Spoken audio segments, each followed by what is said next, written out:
Is the volume on? The volume was not on. Okay. All right. Thank you, everyone, for coming, joining tonight's class. As always, please enjoy the delicious treats and the coffee or tea or water, whatever you enjoy drinking. I mean, there's no alcohol tonight. That's up to you. Okay. Tonight's class is sponsored by Rosie Posey. I was asked to say that. That's who sponsored it. Okay. Thank you, Rosie Posey, for making this happen, for making all this Torah learning and mitzvah happenings and meaningful conversations a reality. If you'd like to sponsor a future class, please reach out to me, rabbi@jewisherie.com. And speaking of charity, let's pass this around. If you have a charity box at home, a pushka it's called, a coin or a dollar bill, put it in and pass it to a friend. Okay. The question on the table for tonight's class, I hope this is actually picking up sound. It looks like it is. The question on the table is, when it comes to caring for people in this case doesn't mean others, it means either myself or others, who takes priority? Exactly that, myself or others. And we're going to take a lesson out of Abraham's book. Important thing before we start, there will not be a class next week. I will not be here. Although I might pre-record a class and put it up on YouTube.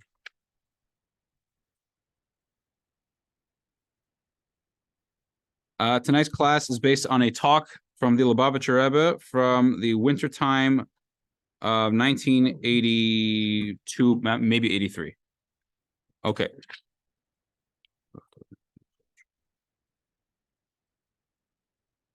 All right. Starting with section A, page 3 in your booklet. Starting with God's promise and its fulfillment. The covenant of parts.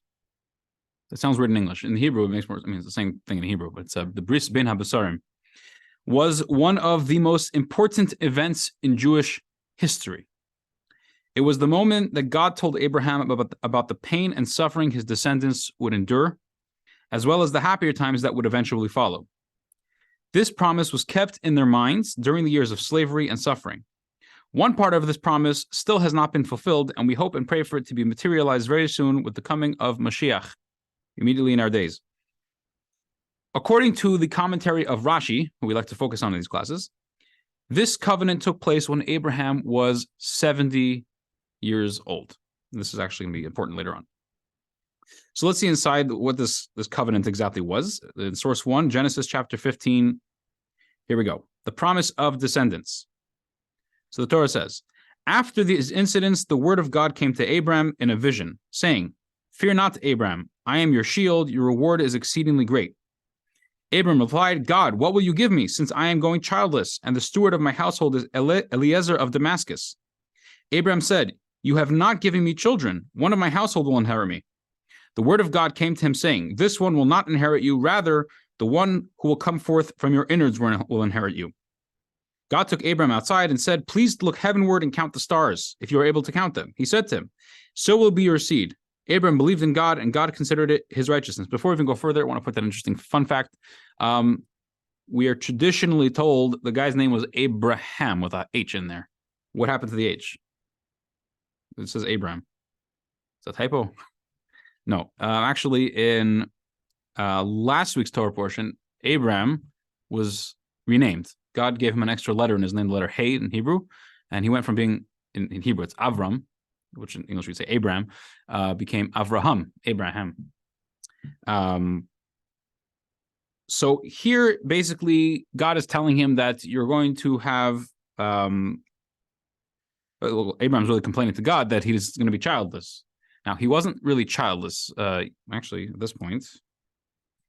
Okay, I'm not going to say something that's not correct. So, God tells him he's going to have a child. He's going to have somebody to inherit him, and he says, "What do you mean? The only guy I have that's going to inherit me is my faithful servant. His name is Eliezer." And God said, "No, somebody who's actually born from you is going to inherit you."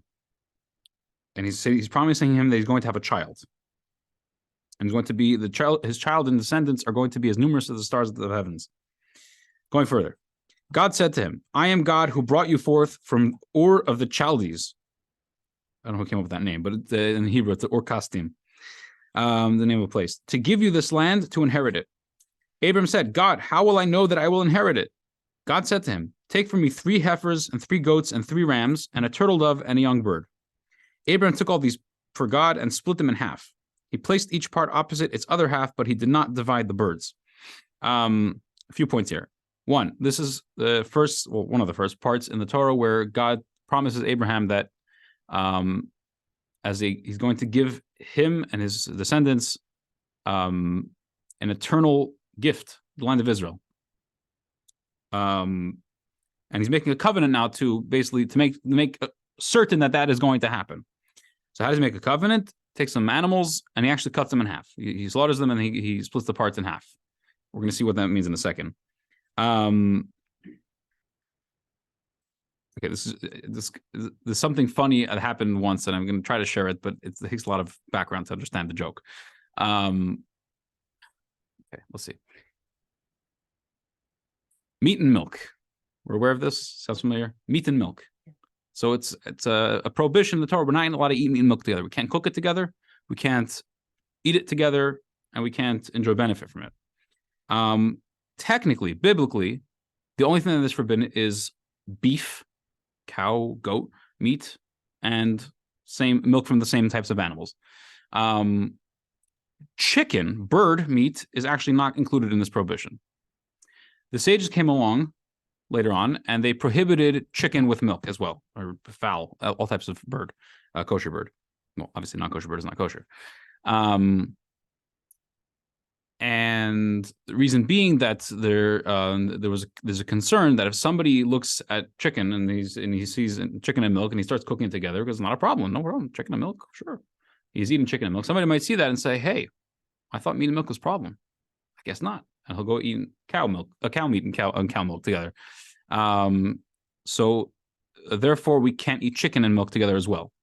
So I remember once when I was in yeshiva, in Morristown, New Jersey, we had a teacher, and he was explaining this concept and how it plays out practically in Jewish law today. And he was saying, there's an actual verse in the Torah that tells us that fowl is not considered meat, like in this prohibition. There's only meat, beef. So everybody looked at him like, "What are you talking about?" Like we went through everything in our head. Like, where does it say such thing?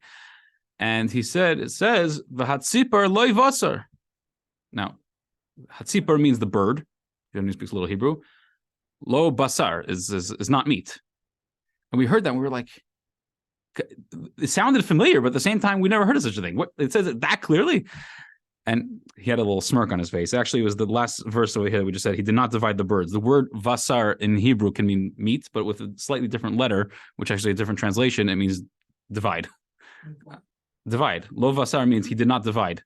But lo vasar can also be spelled with a taf or a sin that could change the translation. Hope that somebody got it here. Okay. Rashi. So fish and milk is actually, there's a certain element of health-wise, it's not a good thing. According to Torah, it's not a healthy thing to eat. So we stay away from that as well. Wow, that. No. Well, wait. Second, fish and cheese though is fine. I know it's not the same thing as milk. It's a whole. We can get into a whole discussion, but not for now. Deer are kosher. Venison. Venison is deer. Yeah. It's kosher. It is. Deer is kosher. Yeah. Has split hooves, chooses cud. It's kosher. Oh, split hooves. Lots of bagel and cheese, right? Huh? Buffalo are kosher.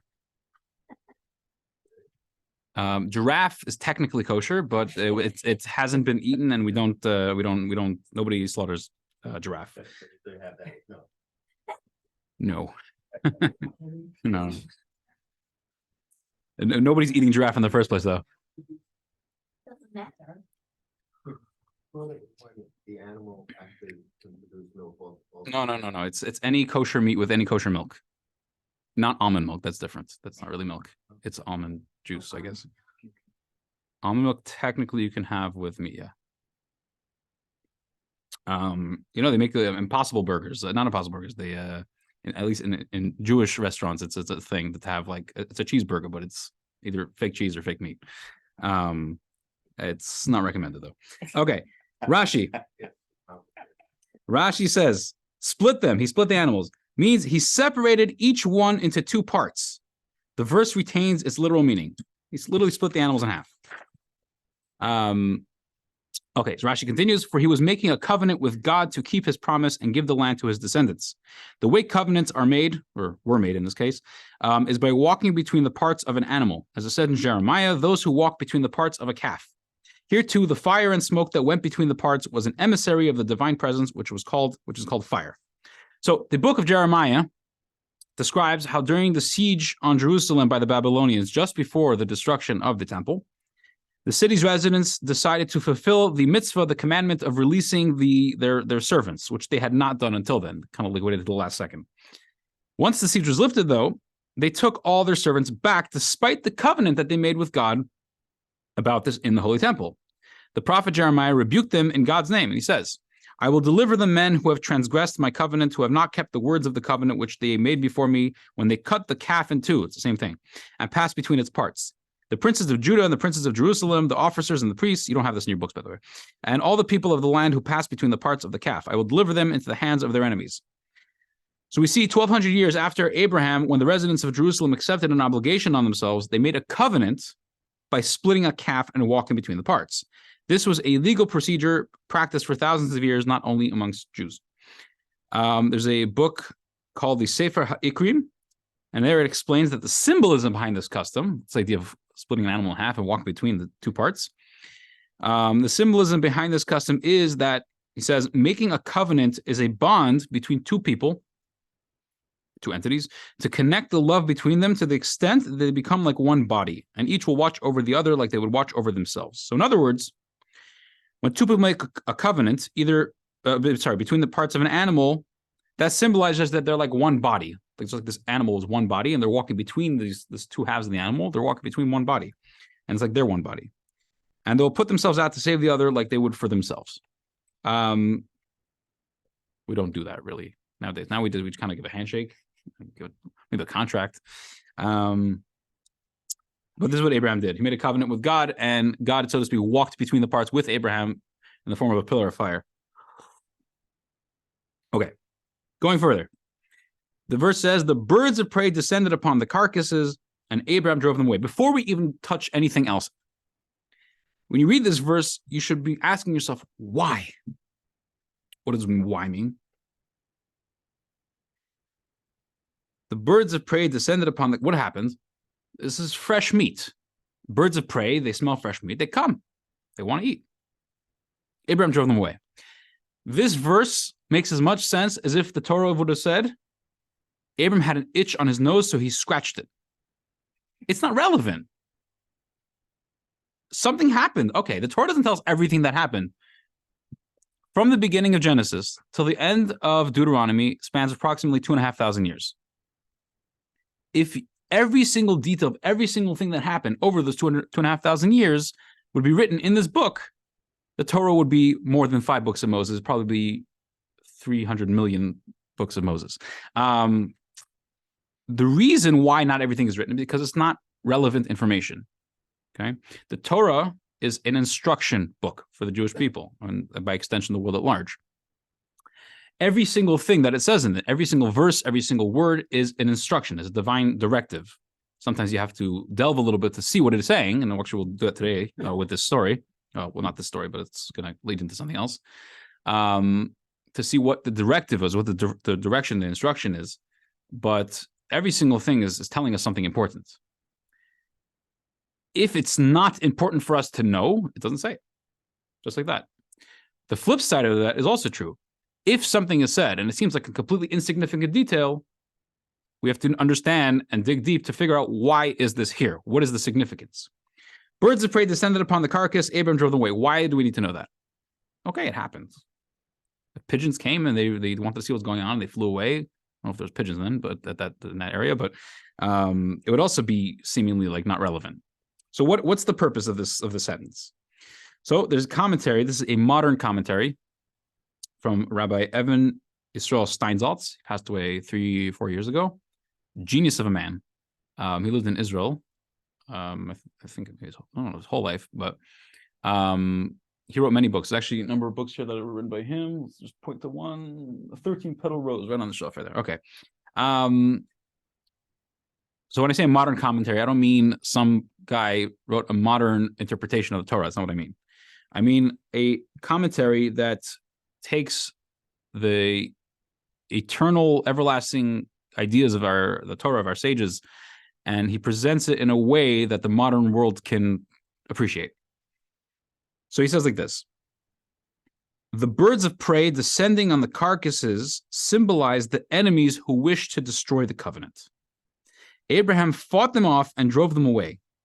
This foretells that the covenant and its realization will encounter many challenges and threats, and it will be necessary to stand up to them. No explanation needed because we all are aware of what that means. Oh, okay, going further, page 4. The sun was ready to set, the verse continues, and a deep sleep fell upon Abraham, and behold, a fright, a great darkness was falling upon him. Another verse that seems to be completely insignificant. Abraham fell asleep. I fall asleep. You guys hope you all fall asleep. Abraham fell asleep. So what does this Rabbi Steinsaltz tell us? This is not describing regular sleep that results from exhaustion, but an inability to remain awake, as if something extraneous is inducing him to sleep. This generates a dark fear that has no reason or meaning. So he didn't just fall asleep. He was made to sleep. God made him sleep. And he felt a great fear. Okay, so in his dream, God said to Abraham, "You shall surely know that your descendants will be strangers in a land that is not theirs," Egypt, "and they will be enslaved and oppressed for 400 years. I will also judge the nation that enslaved them, and afterwards they will go forth with great wealth," which they did. "When the sun set and it was dark, a smoking furnace and a firebrand passed between these parts." And just one more comment on this: the smoke and fire represents God's presence passing through the parts, concluding the formal part of the covenant. Okay, that's the story with the covenant. God promises Abraham he's going to have a child, and his descendants from this child are going to inherit this land, L'olam v'od, forever and ever. Almost 30 entire years pass. And guess who didn't have children yet? Abraham and his wife Sarah. That's right. The promise was not yet fulfilled. During that time, Abraham marries a second wife, Hagar, who bears him a son, Ishmael. But God tells Abraham that this is not the fulfillment of his promise. When he said that your child is going to inherit you in the land forever and ever, I was not talking about this kid. I'm talking about a different kid from your wife, Sarah. "You will have a child from Sarah," God told him, "and this son will inherit you and begin the Jewish nation." But then a bit of a shocking story happens with a king of a place called Gerar. His name is Avimelech, or you'll see here his name is Abimelech with a B somehow. I don't know what the V turned into a B, but that's what he's called here. Abimelech, he kidnaps Sarah and drags her to his palace. And the story has a very interesting ending, actually. All right, source 2. This is 5 chapters later.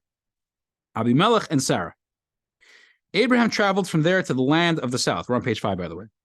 And he dwelt between Kadesh and Shur, and he sojourned in Gerar.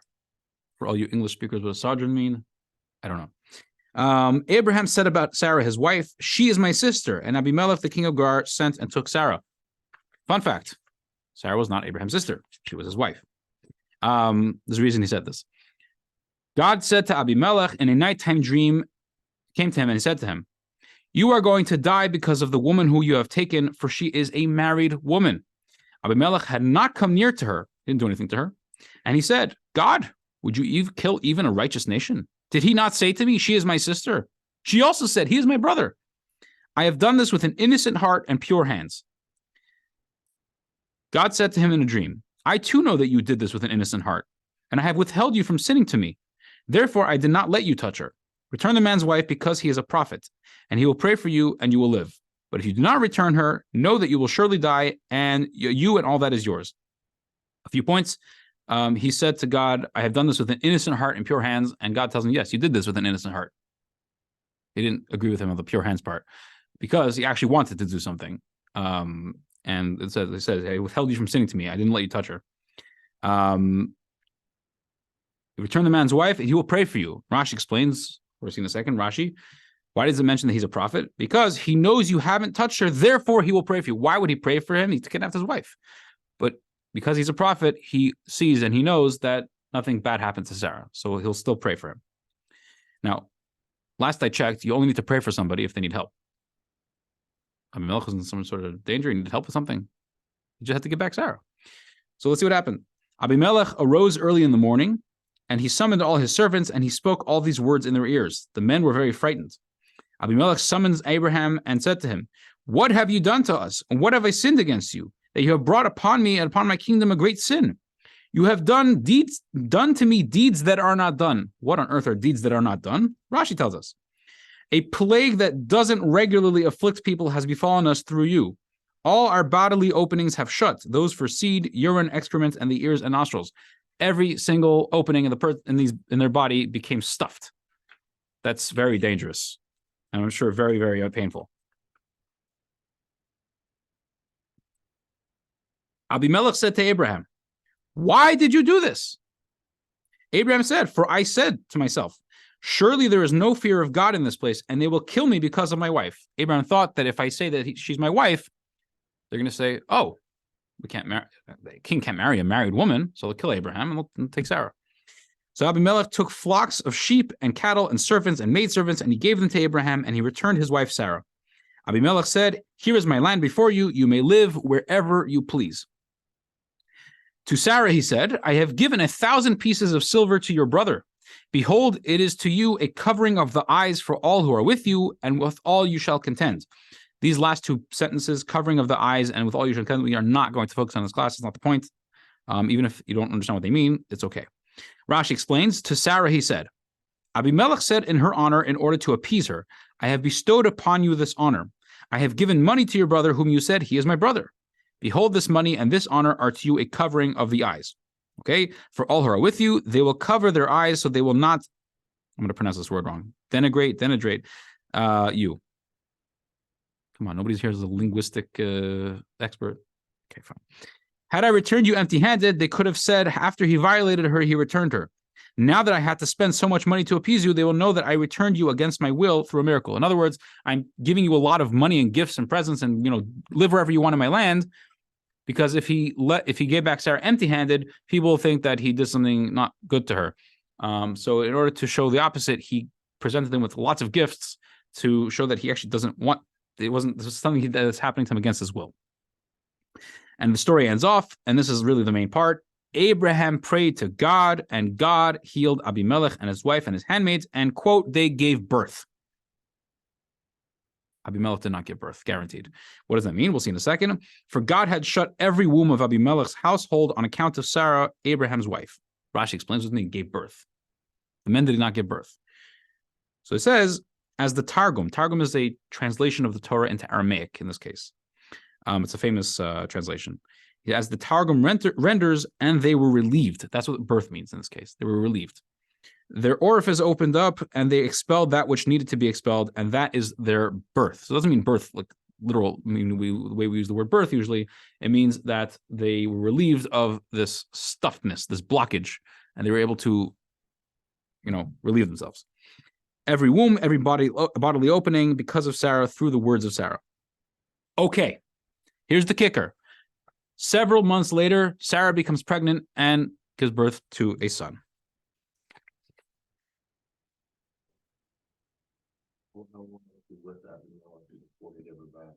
You have a good thought, and that's actually going to be addressed in a second. Source 3. Sarah's conception.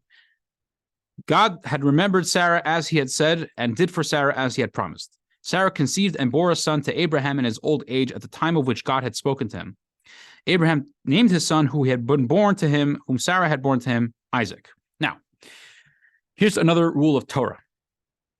Torah is a divine document. God wrote these words in this particular fashion. A lot of people feel that the Torah is a wonderful historical document. If you want to know what was going on in that time period, or a few thousand years, take a look at the Torah. If Torah is a history book, it is a very, very poorly written history book. Very poorly written. Why? Because the thing's not in chronological order. You go through the Torah, you'll see that the order of events is not in the order that it happened. It's the strangest thing. What's the reason? The reason is because it's not a history book. It's a divine instruction manual. And things are written in a certain order for a particular reason. Everything has a reason. Every word, every letter, and even the order of things. If you open up the Torah, you'll see that this story of Abimelech and Sarah happens right before Sarah becomes pregnant and gives birth to Isaac. The question is there a connection between these two events? The answer is yes. The question is, what is the connection? So Rashi, again, explains that the troublemakers of the day had their own explanation. Let's see, Rashi, Genesis 25. The scoffers of the generation claim that Sarah became pregnant from Abimelech because for years she hadn't become pregnant from Abraham. What did God do? He made Isaac's countenance resemble Abraham's, and everyone knew that Abraham fathered Isaac. This is why the verse says, Isaac, the son of Abraham, for there is proof that Abraham fathered Isaac. God made a miracle. The question is, why was it a miracle? There is a natural son, but it doesn't matter. Not for now. Isaac looked basically exactly like Abraham. Same facial features, same look. They look the same. To show that these people were making a big mistake, that they thought that Abimelech was the father, but to counteract that, God made this the reality, to make it clear that that's not true. After negating this claim, Rashi brings the real explanation why these two stories are interconnected. And this is based on the Talmud. God had remembered Sarah. This section was placed next to the preceding section to teach you that when people ask for mercy for their fellow, when they are in need of the same thing themselves, they are answered first. As it says, Abraham prayed, and immediately following it, God had remembered Sarah, meaning he had already remembered her before he healed Abimelech. In the merit of Abraham praying for Abimelech and his household that they should be relieved and give birth, so to speak, in merit of him praying for them, their prayers were answered for themselves, Abraham and Sarah, that Sarah was able to give birth as well. And this is a basis for the statement of our sages, which will be like the focus of this class. Somebody who prays for somebody else and they need the same thing, the person who prayed is answered first. And we learned this from here, that Abraham prayed for Abimelech, and before Abimelech was even healed, God already remembered Sarah. Okay, any questions before we go further? Either I'm a really good teacher, or this is really hard to understand. Or you guys are just really smart. Well, we're back. It says here that he did it with an innocent. He took Sarah with an innocent heart. Yeah. Is kidnapping an innocent thing back then? No, I mean, I had the same thoughts. Yeah. But whether it's the sister or the wife, he still took her. True. There's a rule that Talmud brings out, and I'm not saying this is the explanation, but just a thought that came to mind. It says, Melech Akar Tura. It says that a king, he uproots mountains. Meaning, if there's a king traveling and there's a mountain in the way, you don't go around the mountain. You're a king. You go through the mountain, right? King get their way. They do what they need to do. In this case, he decided that he needs Sarah as a wife, so he took Sarah. Again, I'm not saying it was a good thing. Why did I think that Hagar was not a wife, that she was a concubine? You're right. She was. Sarah, she was. She was Sarah's maid, and Sarah they didn't have birth. They didn't have a baby for 10 years. So Sarah wanted children desperately. So she said to Abraham, "Marry my maid, Hagar, and I'll feel like I had a child." It's a whole dramatic story that he sent her away after that. Whatever. It's not for now. It will be for later, but not for now. But yes, she was a concubine. Okay. Section B. One who prays for their fellow is answered first. Let's see the Rebbe's analysis of this whole business. The power of praying for others. When Abraham prayed for Abimelech, what did he actually? What was he praying for? That he should be healed No, from this God's- overall constipation. Another way to say it. And all his people. Yeah. That God had done. Yes.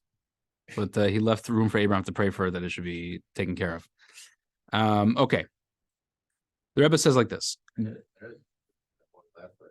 Yeah. The covenant was way back to 30 years before. According to Rashi's opinion, yeah. So we should be 100 years old. Yeah. Oh, shoot. His Isaac was born when he was 100. Right. He had a circumcision when he was 99. Why? Why did God take so long to? That's a great question. I don't know the answer offhand.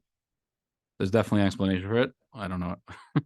He wanted to wait that long that he had Abimelech. Well, that's the problem. We never know why God does things. He put, No, we don't have. Unless we're given an answer, the sages will discuss it or something. But if we don't have an answer, we don't have an answer.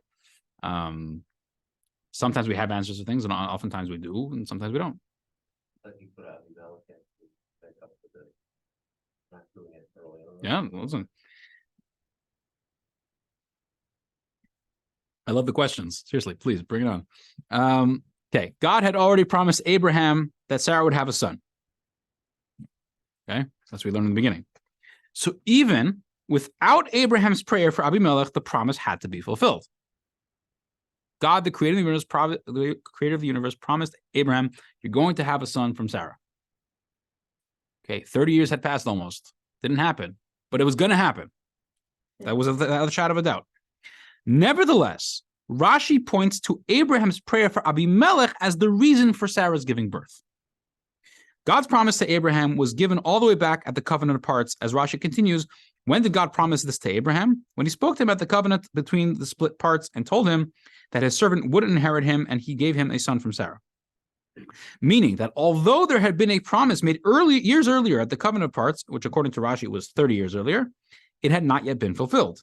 It was only after Abraham prayed for Abimelech that Sarah became pregnant. This highlights the power of praying on behalf of others. God's promise was not fulfilled for many years after it had been given, but when Abraham prayed for Abimelech, Sarah was immediately remembered and blessed even before Abimelech was healed. It is clear that Abimelech was healed straight after Abraham's prayer, and Sarah was healed even before that. Okay, so this is the idea we're bringing out, that when you pray for, Abraham prayed on behalf of somebody else, they had a problem, and he had a similar problem, but he prayed for them first, he was answered first. Let's go a little further. Greater than a pre-existing promise. Moreover, even when a request for another person is for a completely new blessing, while one's own request is for something that has already been promised and is therefore easier to fulfill, we should ask for mercy for the other person first. We learn this from Abraham, who prayed for Abimelech, even though asking for his own blessing would have been requesting something that had already been promised him. In other words, nothing's easy or hard for God. Everything's easy. Everything's super easy. But in a certain sense, it's quote unquote easier for Abraham to get something accomplished if there was already been promised. He was promised a son, he was promised a child. So for him to pray for himself, that should have been easier. Abimelech, he didn't get a promise that he's going to be healed.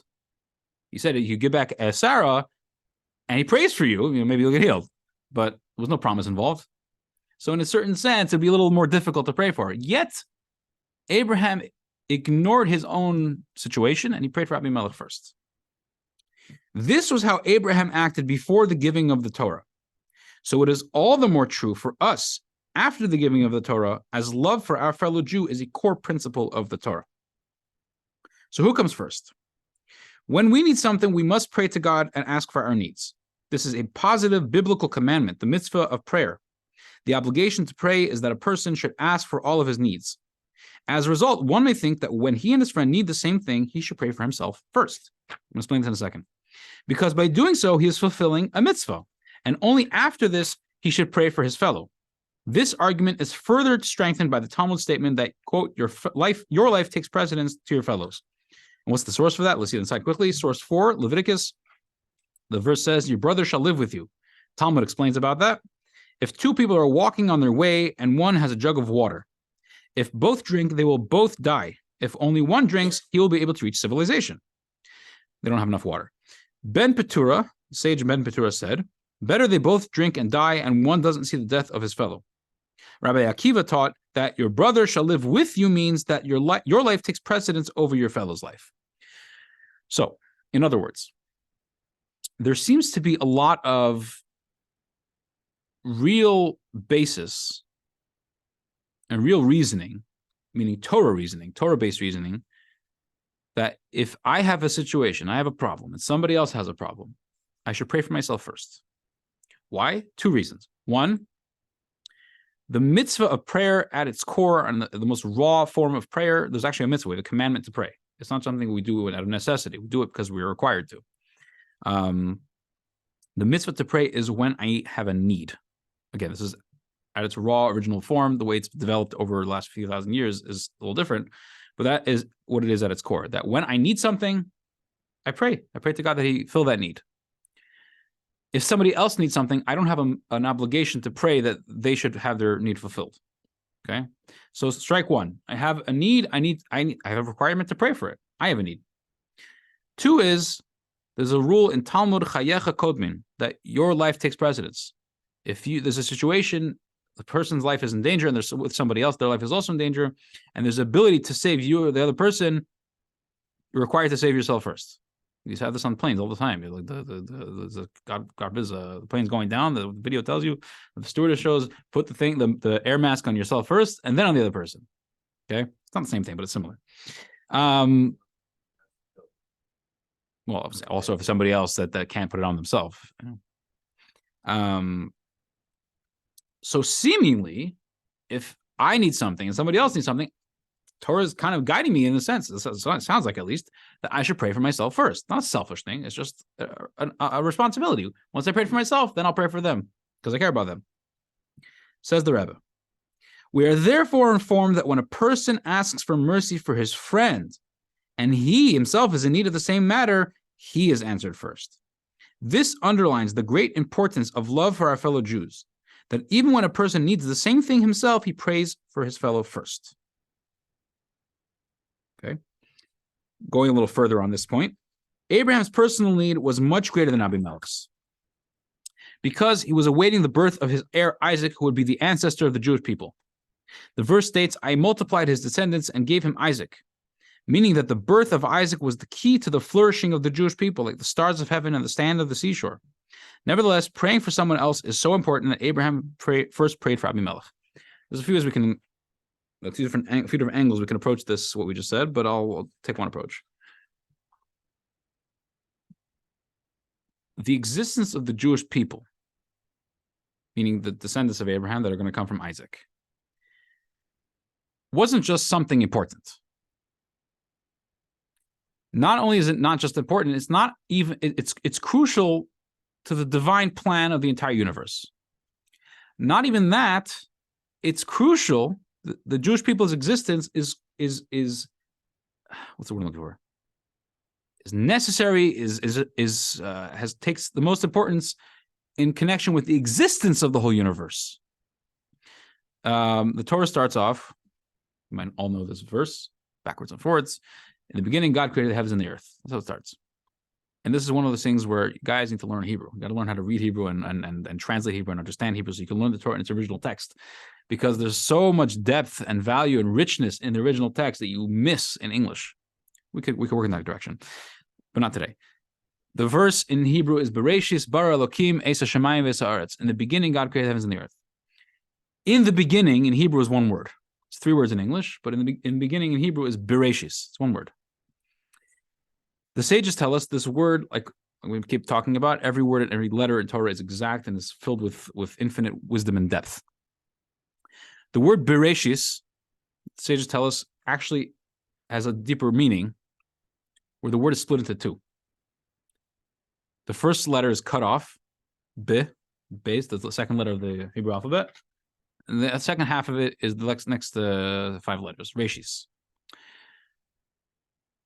And the sages tell us that Beis, every letter in Hebrew has a numerical value. Aleph, the first letter is 1, Beis, the second letter is 2, so on and so forth. Beis, which means 2, for 2 things that are called Reshis, first. There's 2 things called Reshis, which means first. These 2 things which are called first, it was because of them that the rest of the verse, Bara Elokim es hashamayim v'es haaretz. Because of these 2 things, God created the whole universe. which are Torah and the Jewish people. So the existence of the Jewish people isn't just a detail. It's an important detail. It's important to Abraham that the Jewish people exist. His descendants should exist because he needs to have what's the word I'm looking for? Not a lineage, but legacy. It's not about that. It's crucial to the existence of the universe. Despite how important that is, Abraham still prayed for Abimelech first. Because this idea of praying for somebody else first is so important that it takes precedence over everything else. Any questions before we go further?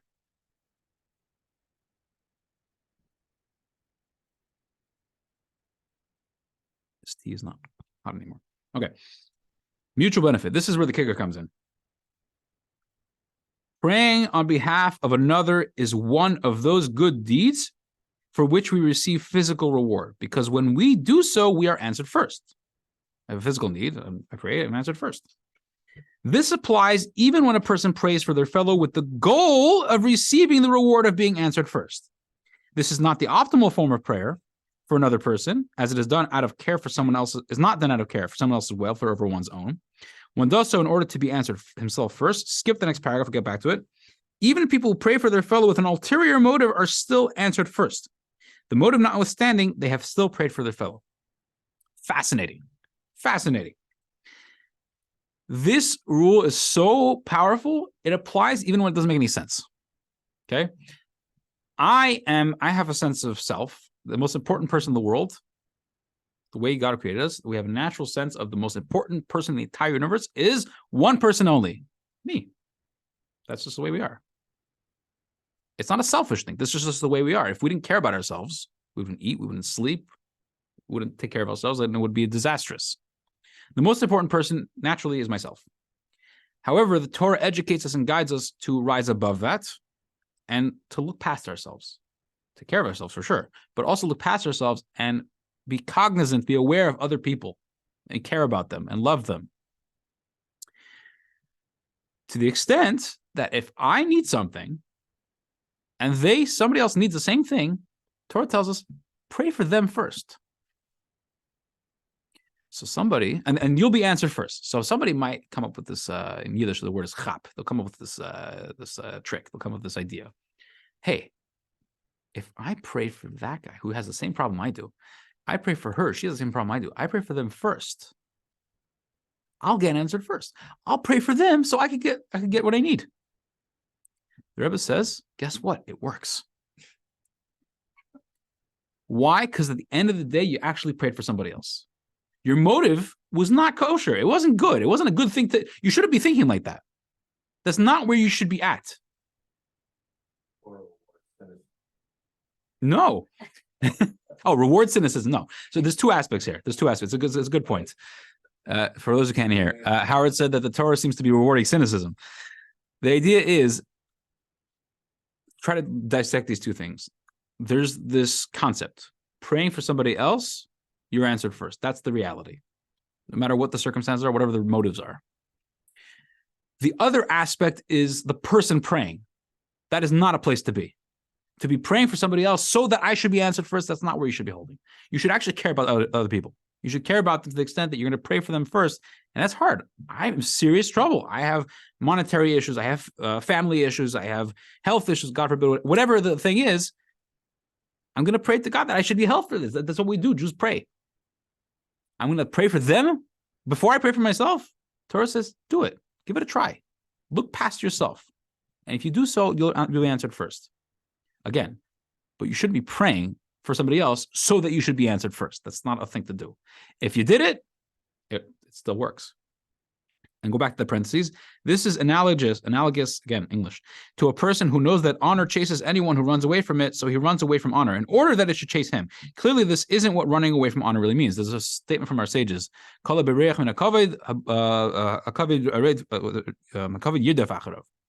who runs away from honor chases after him. What that means is, somebody, you have certain people, they're very rare, they are beautiful, beautiful souls, incredible people. They don't want any attention on themselves. The last thing they want is attention and people to look up to them It's the last thing they want on their agenda. They just want to do the right thing without any attention. Such a person who's running away from honor is going to chase them. That people are going to see that this is a special person. They're going to look up to him. That doesn't mean that, if I run away from honor, I want honor. So if I run away from honor, then honor will chase. There's a person. You got to be modest. A person came to their kind of, yeah. You give, and it says, give anonymously. And so people do that and some don't. Right. But then you have the person that writes the what they want on the thing, and then they make an announcement. Thank you to Jack, who sponsored anonymously, as he requested. Okay. So the person came to the rabbi and said, I learned that, one who runs away from honor chases after him. I always run away from honor, and it doesn't chase me.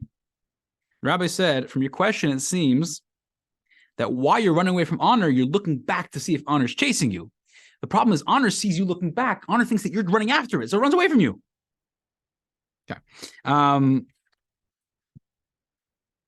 It was a joke, by the way. Going further, their fellow has benefited from their prayer, and for their fellow's needs, the motive makes no difference. This can be compared to the mitzvah of charity, where the important thing, you don't have it? Is it maybe? Apparently. Really? What does it say, the last paragraphs? The next one was Even people, yeah. So I read that and then I went back. Yeah, so we're on page 13. One thing is prayer, how about actual real life? Like, let's say it's you and your child, and your actions are one thing versus prayer is another, Oh, I love the question. right? But, For those who can't hear on YouTube, you guys should be here, then you'll hear the question. if you or your child, and you're in a stressful situation, Very good, very good. you're gonna go for your child. Howard is asking, we're talking about prayer. He said in the real world, I'll retranslate that. Prayer is very real. Howard is asking, prayer, it's, you're praying to God, asking that something should happen, and, you don't see immediate results necessarily. What about taking action? Does it have the same effect? The answer is going to be in the next section. You must have learned this already. So this is comparable to the mitzvah of charity, where the important thing is that the poor person should receive their needs, and the intention of the giver makes little to no difference. This is expressed in the Talmud's statement: if a person lost a coin and a poor person found it and used it to buy his needs, the loser is given the credit. Even though the poor person found it without the loser's knowledge, he has fulfilled the mitzvah of charity. As the Baal Shem Tov said, purity of intentions isn't of critical importance in the case of charity. Fascinating. Same thing, but it's fascinating. You're walking down the street and you have $1,000 in your pocket, cash. And you get to the bank, you want to deposit it, and you go into your vault and you're like, oh no. And you look on the street, you look at that, did you see this water cat? No, I didn't see it. What happened? You were walking, you pulled out your phone, had it in the same pocket, and lucky you, your $1,000 have now made a match with the ground.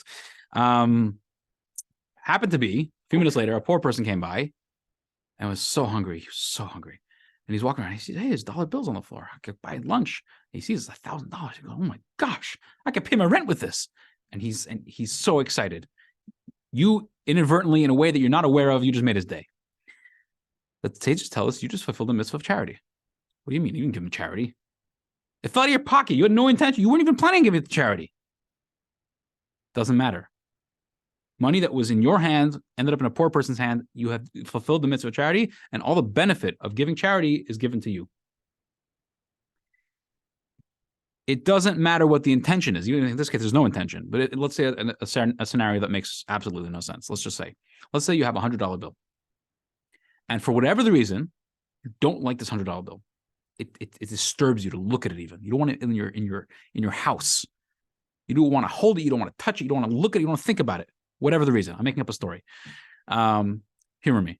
And you find a poor person. You say, you like try to put a smile on because you want to get this thing off your hands, and you're like, Here, this is for you. And he goes, oh, thank you so much. Like, not a problem.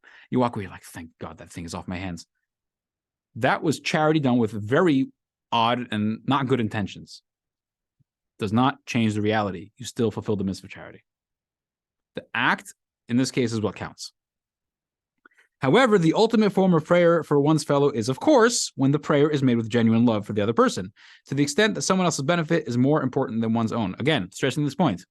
Although that is the case, giving charity with the wrong intentions or praying for somebody else with the wrong intentions, it works, but don't forget that it's wrong intentions. You shouldn't have such intentions. You should have positive intentions, helpful intentions, loving intentions.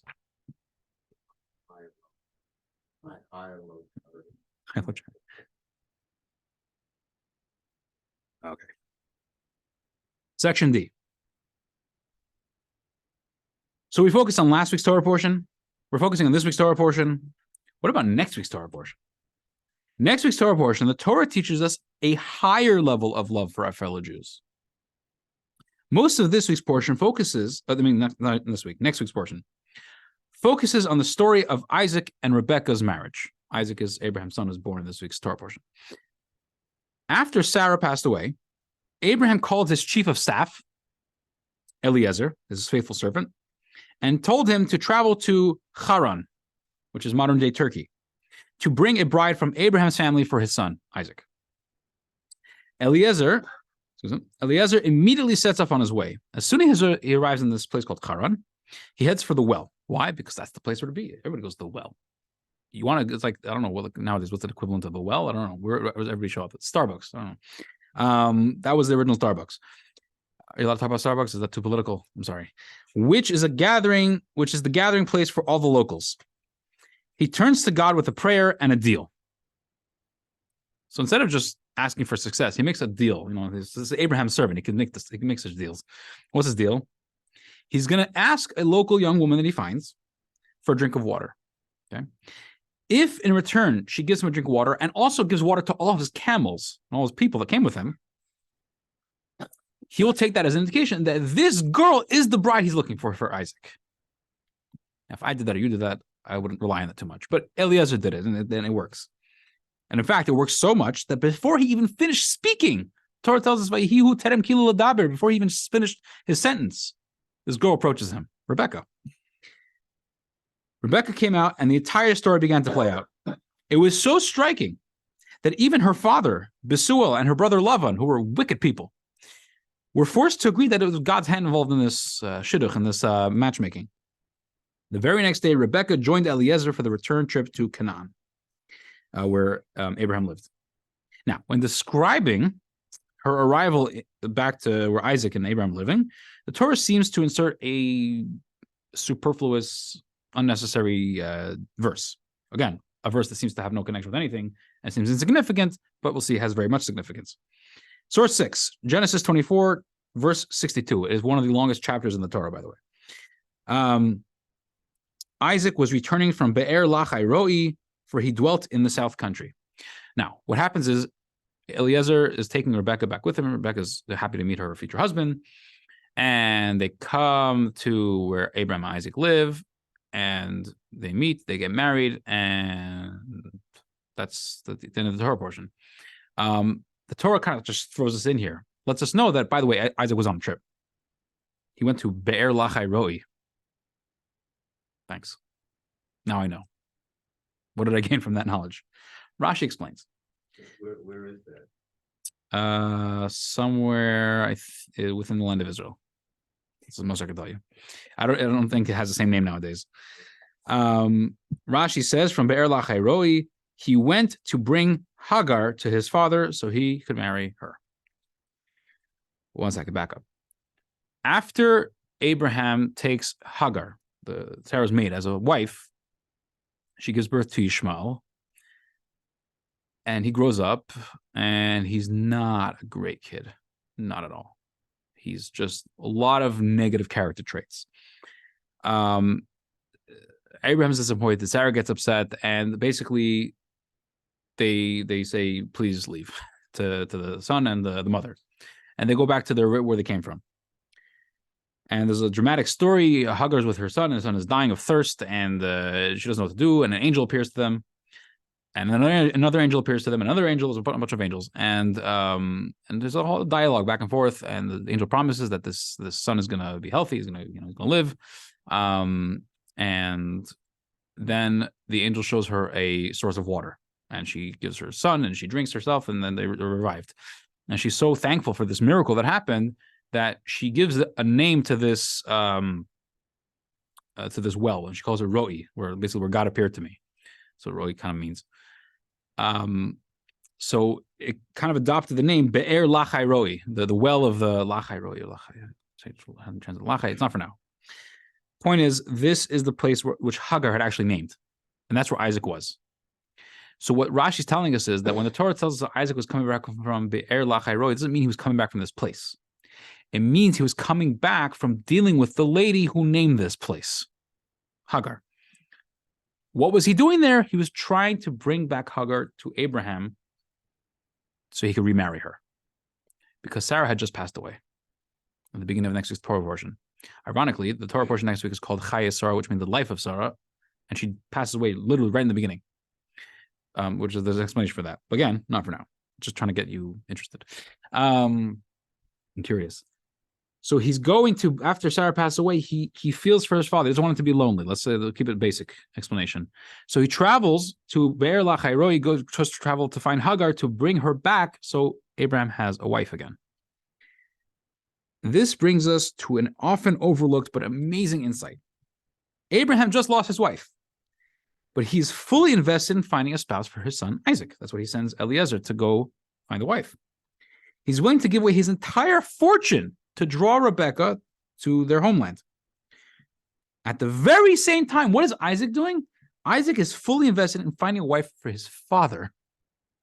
They're doing the same thing. And makes a personal journey to Be'er Lachai Roi to bring Hagar back. So this week's Torah portion, we read about the virtue of praying for a friend. While in next week's Torah portion, we read not about prayers, but about actions. Okay. Abraham sends a servant to find Isaac a wife, while Isaac decides to get up on his own and travel personally to find a spouse for his father.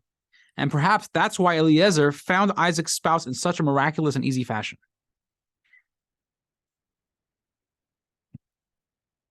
The Rebbe wrote this concept to a lady named Shifra Morozov, who was a Jew whose husband was killed in battle. I assume in Israel. When Shifra received the news that her husband, his name was David, was killed during I'm going to pronounce this wrong, the Suez crisis, her feeling of loss was tremendous. But shortly after the war ended, the Rebbe had a request for her to volunteer to help the families of other soldiers who were killed in battle. During the years that followed, Shifra, together with others, dedicated herself to the Rebbe's directive. Personal assistance, heart-to-heart conversations, holiday events and celebrations, and Purim packages became a regular part of her schedule. She maintained constant correspondence with the Rebbe, updating him on the plight of the widows and orphans, and the Rebbe regularly encouraged her to do even more and increase her efforts. She transmitted requests from widows to the Rebbe, and he gave his personal time to each of them and would even send some money to help them. We're about to read Source 7 is an excerpt of a letter that the Rebbe sent to Shifra. You are fortunate to have merited to successfully raise the spirits of so many Jewish women, daughters of Sarah, Rebekah, Rachel, and Leah, in their unique circumstance of having lost their husbands. Our sages say that the one who prays for their fellow is answered first, so God will certainly raise and strengthen your spirits. She's picking up the spirits of others who lost their husbands, and the Rebbe is telling her that in merit of doing this, you're going to be raised up as well. You're also going to be comforted. We're going to end up with a story. I'm going to let you know in advance. It's a little bit of a long story. It'll take probably about 7 minutes to tell, but it's a great story, and it brings us this point in a very strong way. Before Passover 1880, okay, two Hasidic Jews, arrived in the city of Lubavitch to see the Rebbe Maharash, the fourth Rebbe of Chabad. The first Chassid, his name was Rebbe Michal, though not particularly knowledgeable in Torah and Chassidus, had a warm Hasidic heart. He was always concerned for others. The second Chassid, his name was Reb Leib. Reb is an affectionate term. It's like rabbi, but it could be about anybody. Reb Barry. Michael. Reb Leib was a wealthy man from the city of Vitebsk who gave charity and occupied himself with acts of kindness, but all within certain limitations. There's a difference between being kind and having a warm heart, and expressing that kindness. Okay. When Reb Michal, that's the first guy, entered the Rebbe's study for a private audience, the first subject he raised was the situation of his old friend, Reb Nachman Zeltzer, a different guy. That was the first thing he started talking about. He described the poverty of the family, which included children of marriageable age, and pleaded for mercy on his friend's behalf. The Rebbe gave his blessing that God should help him, and Reb Michal begged the Rebbe that the blessing be not just a blessing, a hope, but a firm commitment. And then the Rebbe asked him, "How are you doing?" And when he described his own dire situation, the Rebbe said, "It seems that you're even worse off than Reb Nachman. You're complaining about him, but what about you?" Reb Michal answered, "About myself. I know I don't deserve anything better. I can't complain. And I have to be satisfied with what I have." The Rebbe covered his eyes and sat in a state of deep meditation for a short time, and then said, "If a person prays for a fellow Jew, his own prayers are answered first. May God grant you success." Not long after, both Reb Michal and his friend Reb Nachman, who he complained about, succeeded in their businesses and became very wealthy. Go to the other guy. Second chassid, Reb Leib. He began his private audience by describing his personal matters at length and asked for a blessing. After he went at length describing how things are so difficult and this and that, he asked for a blessing. Then he gave a sigh and he reported the situation of his friend, a chassid named Reb Shmuel Brin. Even though Reb Shmuel was a very active and successful businessman, he would learn an in-depth study in Talmud, Jewish law, and Chassidus every day. Lately, his business had not been doing well, and swindlers had also thrown him deeply into debt. Reb Leib related Reb Shmuel's misfortunes and concluded, he complained about it, and he said, "Listen, but it's all from God. He still has to be pitied, though. It's all from God." The Rebbe covered his eyes and sank deep into thought, but did not respond. Soon afterwards, a fire broke out on the street where Reb Leib's storage houses stood, and he lost tens of thousands of rubles, Russian currency. At the same time, another fire caught onto his shop, causing him an additional loss. He soon traveled to see the Rebbe again, and at his private audience, he told the Rebbe of his great losses, and he cried bitterly. With a penetrating look, the Rebbe said, "When tragedy befell Reb Shmuel Brin and left him penniless, you accepted it calmly. But now when it was come to your merchandise, you cry out. The other," here's the core line, "the other and the I are two separate things. The other person and the I, yourself, two distinct entities." Realizing now that his hardships had resulted from his attitude towards his friend, Reb Leib wandered around in a daze, not knowing what to do. After 2 days, he returned to the Rebbe's room and asked to be guided on a path of repentance and undertook to think about the welfare of others. In response, the Rebbe Maharash quoted the teaching of the Baal Shem Tov, that whenever one passes judgment on another, he is automatically passing judgment on himself, whether in a positive direction or the opposite. Thus, if one passes judgment on another for something he has done, he causes the heavenly court to press charges against himself. If instead he shares in the anguish of that other person and argues that he deserves help from God, he himself is dealt with compassionately. This is much like, there's a good analogy for this. And there's a parent that has children, siblings. And one of the siblings does something wrong. The parent didn't appreciate it. And the parent wants to teach the kid a lesson. Give him a consequence, a fitting consequence. The kid's very upset, very sad. When the other sibling turns to the parent and says, "How could you do that to him? It's not nice. It's not fair. Take back the punishment." On the one hand, I gave a consequence. You have to this is what it is. You have to learn a lesson. On the other hand, the sense of pride and nachas that the parent has from this sibling complaining that how could you do this to my brother, my sister, is so intense. It's so great because that love between the two siblings is just so precious. It's a similar thing. The Rebbe then instructed Reb Leib to lend his friend 3,000 rubles. His friend meaning Reb Shmuel Brin, the guy he said that it's all from God. To lend him 3,000 rubles and to proceed to Moscow to buy merchandise for his own shop. After the Rebbe gave him a blessing, he headed for home, ready to do as instructed. There's no more. However, arriving at Reb Shmuel's home, he found that his friend had traveled to nearby Lubavitch, where he had just come from. So even though he was anxious to travel to Moscow for his own purchases, he was afraid to deviate from the exact order of the Rebbe's instructions. I heard the story. I've never verified the story, but I heard the story. It's a separate story within the story. This is not related. It's related to this point, but it's not part of the story. I heard that one time there was a family that came to the Lubavitcher Rebbe in Brooklyn, and they asked for a blessing for some crisis they were having, something to do with their like 5-year-old daughter or something, 6-year-old daughter. And the Rebbe said to them, what we should do is, before Friday nights, Jewish women light Shabbat candles. So the Rebbe told them, you should have your daughter stand in a chair, have her light her own Shabbat candle. That'll help her. Wow, it's pretty straightforward, pretty clear. They had her light Shabbat candles one week, the next week, and the problem did not go away. It did not go away. So they called up 770, the Rebbe's synagogue in Brooklyn, 770 Eastern Parkway, and they got on the phone with the secretary, and they said, we did what the Rebbe said. We had our daughter light the candles, but nothing changed. So they said, 1 second. They heard talking in the background. He was asking the Rebbe about it. And he comes back to the phone, and he says, did you have her stand on a chair? What? The main point was the candles. He said, the Rebbe told you to have her stand on a chair and light the candles. Did you have her stand on a chair? They said, no. Have her stand on a chair. Have her stand on a chair, let the candle, the problem went away.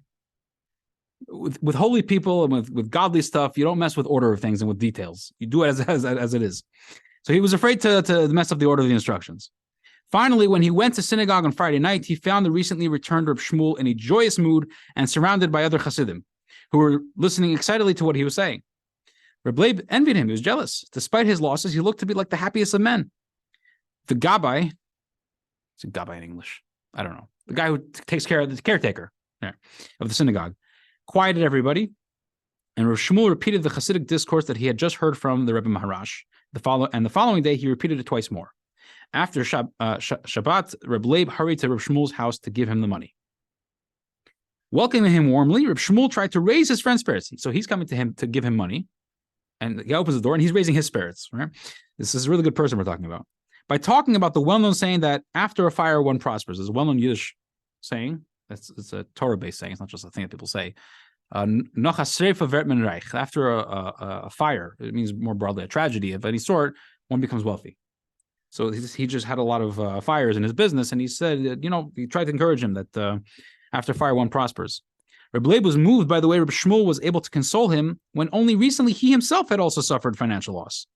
Reb Shmuel then told him of the despair that he had felt when he first found out about the calamity that had befallen him.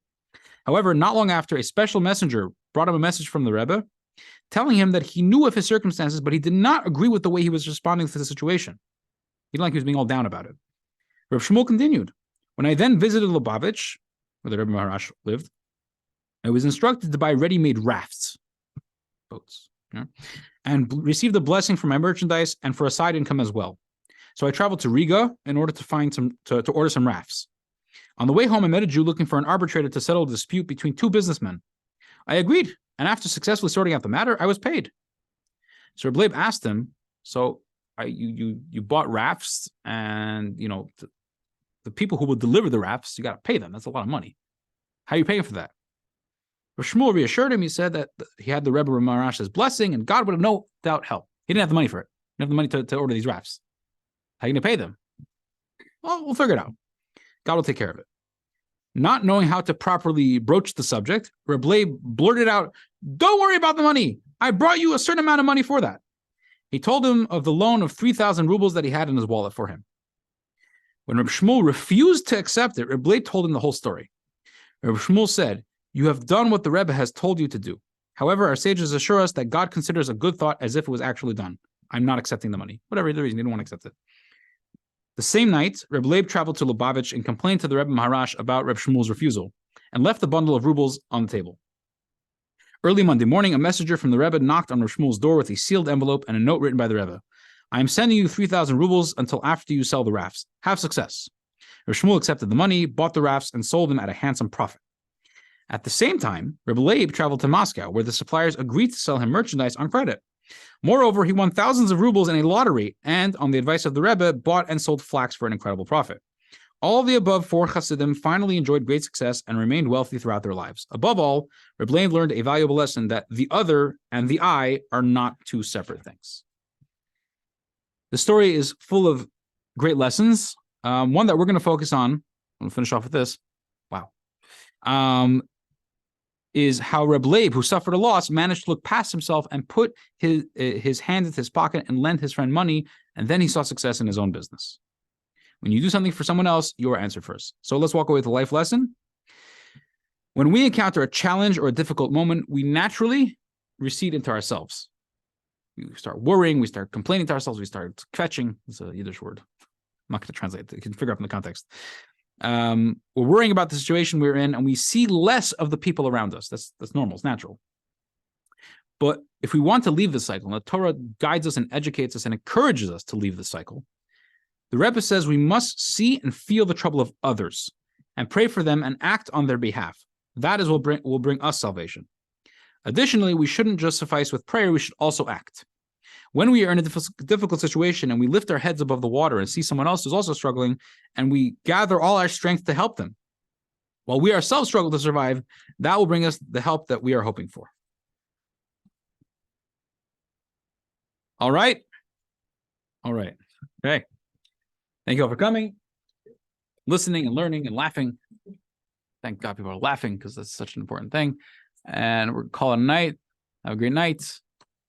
And